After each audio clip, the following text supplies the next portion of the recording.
आम घर में जन्मा, खूब मिला लोगों का प्यार। उसी प्यार का कर्ज उतारने के लिए राजनीति में रहा दहाड़।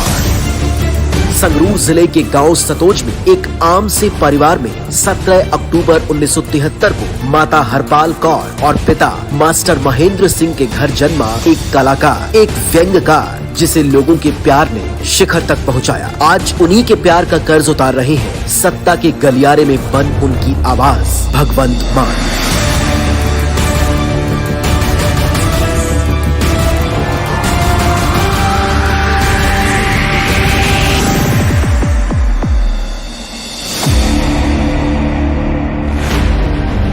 भगवंत मान का जीवन पहले दिन से ही लोगों के मुद्दों पर आधारित रहा। अपनी मेहनत के दम पर कलाकारी के मंच से शोहरत हासिल करने वाले भगवंत मान बतौर कलाकार भी लोगों के मुद्दे उठाते रहे। दाज करके साड़ी गई भैन बोल दी है, जन्म तो पहला मारी गई धी बोल दी है, पर किसी ने समझने की कोशिश नहीं की थी कि वो बेचारी की बोल दी है। लोगों के चेहरे पर मुस्कान लेकर आने वाले भगवंत मान का बचपन मालवे के किसी भी आम ग्रामीण बच्चे की तरह गांव सतोज की गलियों में खेलते हुए बीता था।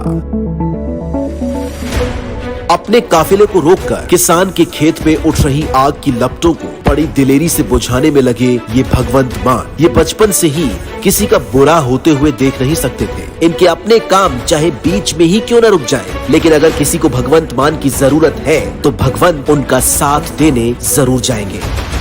भगवंत मान शुरू से ही मेहनत करने से पीछे नहीं हटते थे। कभी पैदल तो कभी साइकिल पर अपने गांव सतोज से 7 किलोमीटर दूर चीमा मंडी के सरकारी स्कूल में पढ़ने के लिए जाते और फिर वापस आकर पिता के साथ घर का काम भी करवाते। स्कूल की पढ़ाई पूरी करने के बाद भगवंत मान ने सुनाम शहर के शहीद उधम सिंह कॉलेज में कॉमर्स की पढ़ाई शुरू की। अलग अलग विषयों पर होने वाली भाषण प्रतियोगिताएं, व्यंग नाटक और तर्क गोष्ठियों में कई मेडल हासिल किए। पिंड सतौज तो उठ्या साडा विद्यार्थी अंतरराष्ट्रीय पद्धर ते ना केवल एज एन आर्टिस्ट उन्हें अपनी पछाण बनाई, सगों उन्हें एक पॉलिटिशियन के तौर पर भी अपनी पछाण ली। बहुत वधिया लगता जो लोग सीसां दिंदे ने, किसी बच्चे किते फसे पे ने, अगला कहता भी जे कढ़ाऊगा तो भगवंत मान ही कढ़ाऊगा। रात नूं जाके एयरपोर्ट तो लियाउणा, उन्हें दिन रात नहीं देखनी भी मैं पिया रहा भी आप ही आ जाएंगे ना, एयरपोर्ट ते भी जाना पवेगा। मैनू बहुत माण आ भी मेरा बच्चा इसी तरह काम करता रहे, मान मिलता रहे। भगवंत नाल मेरा रिश्ता 25-30 साल पुराना है, क्योंकि भगवंत मान एक गूगल ਦਾ ਨਾਂ है, जे ਉਹਨੂੰ ਇੱਕ ਕੁਐਸਚਨ ਕਰੋ ਤਾਂ ਅੱਗੋਂ 10 ਜਵਾਬ ਆਉਂਦੇ ਆ। ਮੈਨੂੰ ਇਸ ਗੱਲ ਦਾ ਬਹੁਤ ਮਾਣ ਹੁੰਦਾ ਹੈ ਕਿ ਮੇਰਾ ਭਰਾ ਕਿਸੇ ਦੇ ਕੰਮ ਆ ਰਿਹਾ ਹੈ ਤੇ ਦੁਆਵਾਂ ਲੈ ਰਿਹਾ ਹੈ। ਇਹੀ ਪਿਆਰ ਹੈ ਜਿਹੜਾ ਲੋਕਾਂ ਦਾ ਇਹਨਾਂ ਨੂੰ ਥੱਕਣ ਨਹੀਂ ਦਿੰਦਾ ਹੈਗਾ। ਕਦੇ ਉਹਦੇ ਵਿੱਚ ਮੈਂ ਬੰਦੇ ਦੇ ਵਿੱਚ ਅਹੰਕਾਰ ਨਹੀਂ ਦੇਖਿਆ। ਉਹ ਹਮੇਸ਼ਾ ਹੀ ਤੁਸੀਂ ਐਦਾਂ ਲਾਓਗੇ ਧਰਤੀ ਦੇ ਨਾਲ ਜੁੜਿਆ ਹੋਇਆ ਬੰਦਾ, ਡਾਊਨ ਟੂ ਅਰਥ। कई बार सोचते हैं भी ये खेती छड्डी ਨੂੰ ਇਹਨਾਂ ਨੂੰ ਬਹੁਤ ਟਾਈਮ ਹੋ ਗਿਆ ਵੀ ਫੇਰ ਵੀ ਇਹ ਫਸਲਾਂ ਬਾਰੇ ਬਹੁਤ ਨੌਲੇਜ ਰੱਖਦੇ। ਤੁਸੀਂ ਐ ਲਾ ਲਓ ਵੀ ਸਤੌਜ ਪਿੰਡ 'ਚ ਅਸੀਂ ਘੱਟੋ ਘੱਟ 50-60 ਕਿੱਲੇ ਸਿੱਧੀ ਬਿਜਾਈ ਦੇ ਬਾਈ ਦੇ ਸੁਝਾਅ ਦੇਣ ਤੇ ਕੀਤੀ ਹੈ ਪਿੰਡਾਂ 'ਚ ਖੇਤੀ। ਅਸੀਂ ਇਦਾਂ ਕਹੋ ਕਿ ਉਸ ਨੂੰ ਸੈਲਫ ਮੋਟੀਵੇਸ਼ਨ ਦੀ ਆਦਤ ਹੈ। ਉਹ ਜਦੋਂ ਕਿਤੇ ਨਿਰਾਸ਼ ਹੁੰਦਾ ਹੈ ਭਗਵਾਨ, ਉਹ ਆਪ ਹੀ ਅੰਦਰੋਂ ਆਪਣੇ ਆਪ ਨੂੰ ਮਤਲਬ ਕਿ ਰੀਚਾਰਜ ਕਰ ਲੈਂਦਾ। ਸਮਾਂ ਆ ਗਿਆ, ਪੰਜਾਬ ਨੂੰ ਲੋੜ ਹੈ ਜਿਸ ਚੀਜ਼ ਦੀ, ਨਾ ਪੰਜਾਬ ਨੂੰ ਲੋੜ ਹੈ ਪਾਰਟੀਆਂ ਬਦਲਣ ਦੀ, ਨਾ ਪੰਜਾਬ ਨੂੰ ਲੋੜ ਹੈ ਲੀਡਰ ਬਦਲਣ ਦੀ, ਪੰਜਾਬ ਨੂੰ ਲੋੜ ਹੈ ਸਿਸਟਮ ਬਦਲਣ ਦੀ। इसी दौरान भगवंत मान पंजाब के लिए फिक्रमंद रहते, लेकिन कहीं न कहीं भगवंत मान के दिल में कसक थी कि वे बर्बाद होते पंजाब का भला बिना सत्ता में आए कैसे कर पाएंगे। लेकिन परंपरागत सियासी पार्टियों से भगवंत मान के विचार मेल नहीं खाते थे। हाँ, एक व्यक्ति ऐसा था जिसके क्रांतिकारी कार्यों से भगवंत मान खासे प्रभावित थे और ये थे अरविंद केजरीवाल। जब भगवंत मान की आम आदमी पार्टी के राष्ट्रीय कन्वीनर अरविंद केजरीवाल से मुलाकात हुई तो दोनों के विचार एक से थे। जहां केजरीवाल ईमानदार और विवेकशील लोगों को खोज रहे थे, वहीं भगवंत मान भी पंजाब और राष्ट्रहित में काम करने वाली सियासी पार्टियों से जुड़ना चाहते थे ताकि वे लोगों की सेवा कर सके। बस फिर क्या था, फिर साल 2014 में भगवंत मान को मिला आम आदमी पार्टी का वो मंच जिसमें पंजाब को बदलाव की ओर ले जाने की क्षमता थी।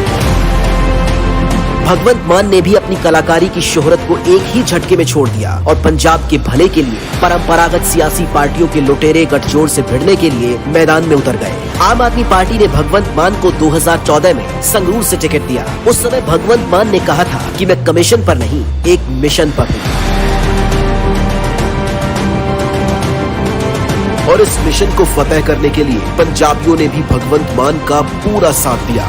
2 लाख से भी ज्यादा वोटों से जीत दर्ज करने वाले भगवंत मान देश की सबसे बड़ी पंचायत में पंजाबियों की आवाज बनकर उनके हक के लिए लड़ते रहे। संसद में पंजाब के अधिकारों के लिए अपनी आवाज बुलंद करते रहे। जब किसान विरोधी 3 काले कानून आए तब भी भगवंत मान पहले दिन से ही इन कानूनों का विरोध करते रहे। यही कारण है कि आज भगवंत मान पंजाब के हर मेहनतकश व्यक्ति के पसंदीदा लीडर हैं। भगवंत मान केजरीवाल के सबसे भरोसेमंद साथियों में से जाने जाते हैं। पंजाब की जनता भी भगवंत मान को पंजाब के अगले मुख्यमंत्री के तौर पर देखना चाहती है और इसका सबसे बड़ा उदाहरण है हाल ही में हुआ सर्वे, जिसमें अरविंद केजरीवाल ने एक नंबर जारी कर पंजाब के लोगों से ये राय मांगी थी कि आप हमें बताएं कि आम आदमी पार्टी पंजाब के मुख्यमंत्री के तौर पर किस उम्मीदवार को मैदान में उतारे। 15 लाख से भी ज्यादा लोगों ने भगवंत मान को बतौर मुख्यमंत्री देखने की इच्छा जाहिर की। ਅਸੀਂ ਸੀਐਮ ਕੈਂਡੀਡੇਟ ਦੀ ਭਗਵੰਤ ਮਾਨ ਜੀ ਨੂੰ ਚਾਹੁੰਦੇ ਹਾਂ ਜੀ। ਸਾਡੇ ਹਿਸਾਬ ਨਾਲ ਭਗਵੰਤ ਮਾਨ ਹੋਣਾ ਚਾਹੀਦਾ। ਅਸੀਂ ਭਗਵੰਤ ਮਾਨ ਜੀ ਨੂੰ ਚਾਹੁੰਦੇ ਹਾਂ ਸੀਐਮ ਦਾ ਚਿਹਰਾ। ਸੀਐਮ ਦਾ ਚਿਹਰਾ ਅਸੀਂ ਭਗਵੰਤ ਮਾਨ ਸਾਹਿਬ ਜੀ ਨੂੰ ਚਾਹੁੰਦੇ ਹਾਂ। ਪੁਰਜੋਰ ਕੇਜਰੀਵਾਲ ਸਾਹਿਬ ਅੱਗੇ ਵੀ ਇਹ ਬੇਨਤੀ ਕਰਦੇ ਹਾਂ ਕਿ ਭਗਵੰਤ ਮਾਨ ਨੂੰ ਪੰਜਾਬ ਦਾ ਸੀਐਮ ਦਾ ਚਿਹਰਾ ਦੇਣ। ਇਸੇ ਲਈ ਪੰਜਾਬ ਦੇ ਮੁੱਖ ਮੰਤਰੀ ਚਿਹਰੇ ਵਜੋਂ ਅੱਜ ਭਗਵੰਤ ਮਾਨ ਦਾ ਨਾਮ ਆਮ ਆਦਮੀ ਪਾਰਟੀ ਐਲਾਨ ਚੁੱਕੀ ਹੈ। ਕੇਜਰੀਵਾਲ ਦੇ ਸੁਨਹਿਰੇ ਪੰਜਾਬ ਦੇ ਸੁਪਨੇ ਨੂੰ ਪੂਰਾ ਕਰਨ ਲਈ ਮਹਾਨਾਇਕ ਦੀ ਭੂਮਿਕਾ ਨਿਭਾ ਰਹੇ ਨੇ ਭਗਵੰਤ ਮਾਨ।